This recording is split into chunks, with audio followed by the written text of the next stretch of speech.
तुंड महाकाया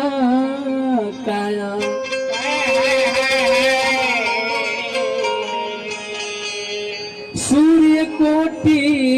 समाप्रभा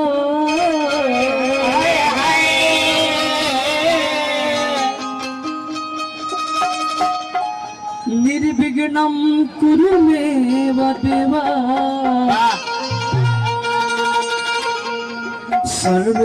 सर्वकार्येषु सर्वदा।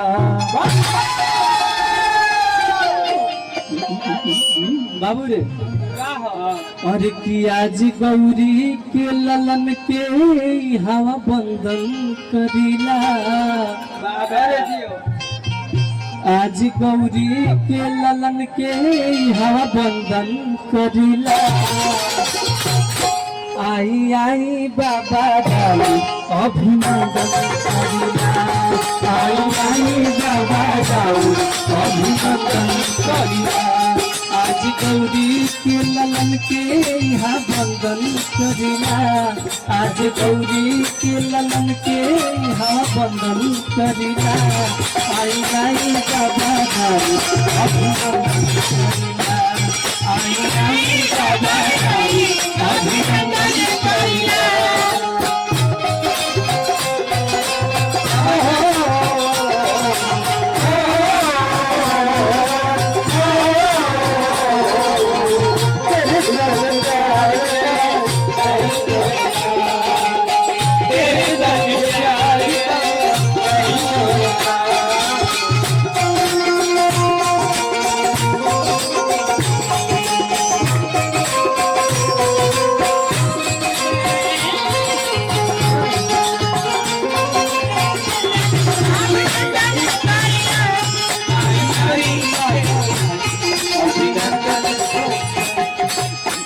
भक्त का कहता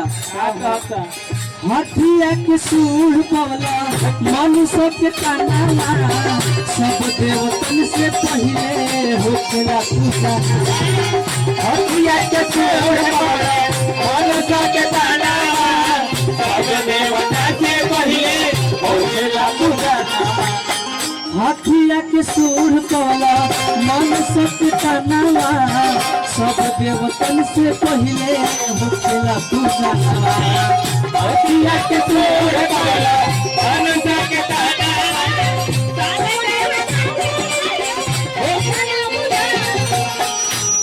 राउत चरणन के धुरिया के माथ बंदन करिला राउत चरणन के धुरिया के माथ बंदन करिला आई आई बाबा दाऊ अभिनंदन करिला आई आई बाबा दाऊ अभिनंदन करिला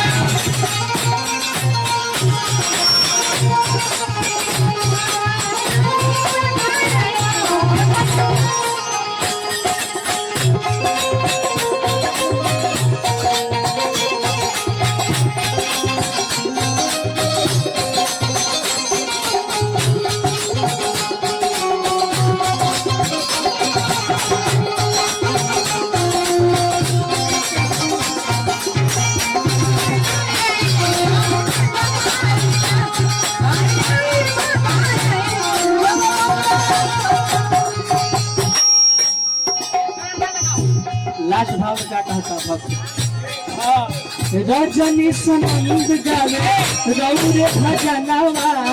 शशि सरगम लइले रौरे सदा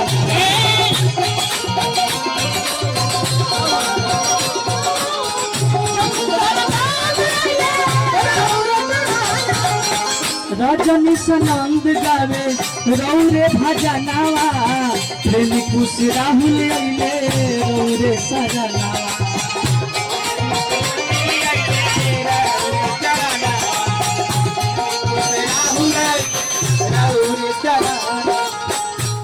राउ चरणन के धुरिया के माथ बंदन करिला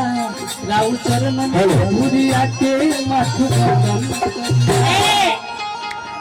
कि राउ चरणन के धुरिया के माथ बंदन करिला आगे के बाबू आई आई बाबा दाऊ अभिनंदन